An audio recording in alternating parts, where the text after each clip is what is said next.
Hello everyone, this is Nitpicking Nerd, and today I want to review the short Star Trek movie Unification, which is not an official production. It's made by the Roddenberry Archive, and so technically it's a fan movie, but it is very well made, and a lot of Star Trek fans really loved it, which actually kind of surprised me because, this short movie uses deepfake technology to bring back actors such as Leonard Nimoy, who passed away, and de-aging other actors like Shatner. And I personally always loved using this tech to bring back actors or to de-age them, and because it opens up so many possibilities, such as this movie.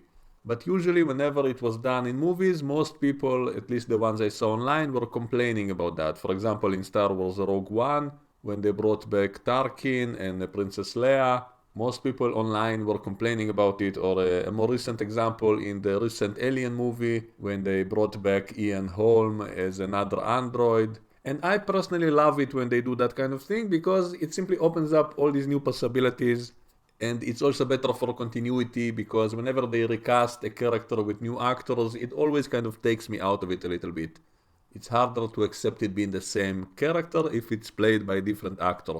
But with all these new technologies, it's now possible to make the same character look exactly the same, even if the actor is no longer available. And so I personally always love that. Now, I think most people disliked it either because they thought it's disrespectful to the actors, maybe the actor never gave permission. So that's one problem. Another is that the technology was simply not yet perfect, and so it was always very noticeable that it's kind of fake, it's kind of uncanny valley because it's imperfect. But I think we finally are reaching the point in which it becomes indistinguishable from the real actors, and so that's no longer a problem.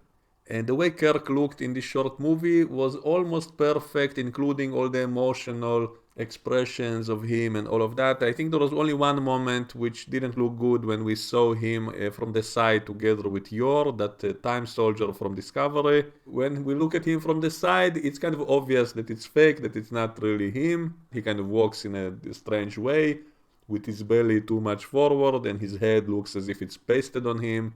And so that one shot kind of annoyed me. As for the character of Yor, that's a time traveler soldier that was once shown in an episode of Star Trek Discovery, and they said he's from the Kelvin timeline, so I guess they're using that not just as a reference, but also to try to explain what the hell is going on in this movie, which is another small problem I have, that it has almost no dialogue, and so we're meant to just guess what is happening. So it's kind of mysterious, and there are different interpretations, and maybe some people like it that way. I would have preferred a little bit more dialogue and a little bit more clues of what exactly is happening. But the way they did it, I guess, is intentionally vague, so we can interpret it any way we want to. So some people look at it as if it's the afterlife in which Kirk meets Spock again. Other people say it's when he was in the Nexus, since the opening shots show that place where he died in Star Trek Generations.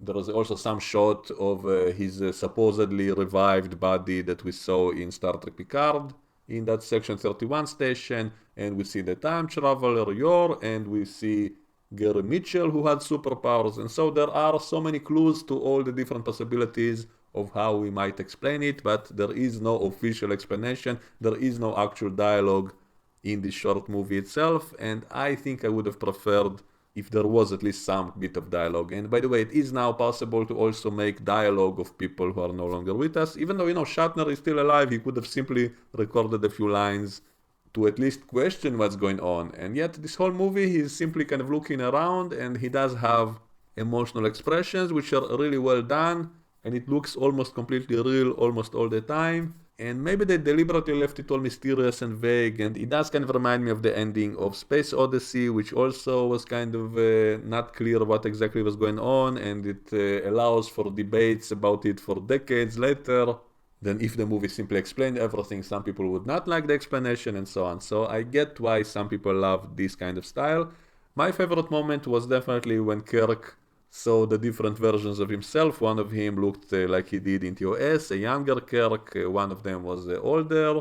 And maybe the fact there is no dialogue allows us to imagine what he might be thinking, and so in some ways it might be even more interesting. And I definitely get all the people who had a very strong emotional reactions, especially when Kirk finally meets Spock again, because they never technically had a goodbye scene on screen. Now, I personally didn't grow up on TOS, I grew up on TNG and Deep Space Nine and all of that, so I personally did not have as strong of an emotional reaction to this movie as I saw some other people having, but I definitely understand and respect the fact that a lot of people had a very strong emotional response to this video, so I get it. And I definitely felt something as well, I just didn't break down into tears.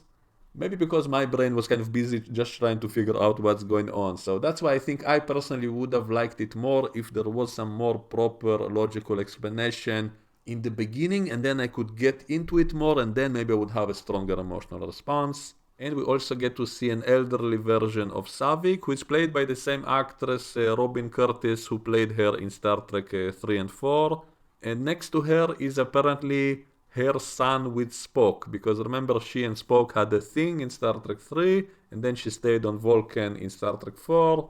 So I guess this might be Spock's son, and it's a nice idea to know that Spock's lineage continues, that even though he died, some part of him lives on in his offspring and all of that.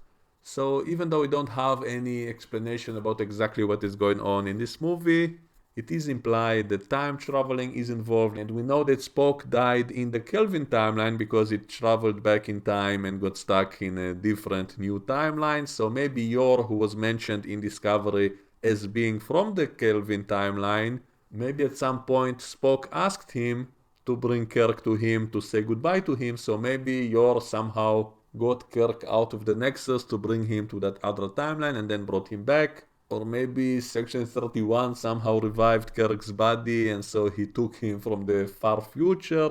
But how does that explain Savik and Spock's son being there as well? Did Yor bring everyone to this moment in time, to this other timeline, to say goodbye to Spock before sending each of them back to where they came from? Is it really the job of a time-traveling soldier to do that kind of thing? And why did we see Gary Mitchell in the beginning? Didn't he die back in TOS? Or maybe he didn't fully die. Maybe he somehow ascended to some non-corporeal form and maybe he became good again and maybe he wanted to help out his old friends and so maybe he was involved in it somehow. So again, we don't really have any real explanation. We only have theories and speculations, and maybe it's more fun that way. This way we can debate about it forever.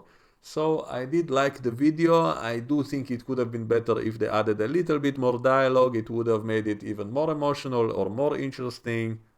So I do not think it's perfect, but it is very close to that. So that's my thoughts. Let me know what you think and we can discuss it all in the comments below.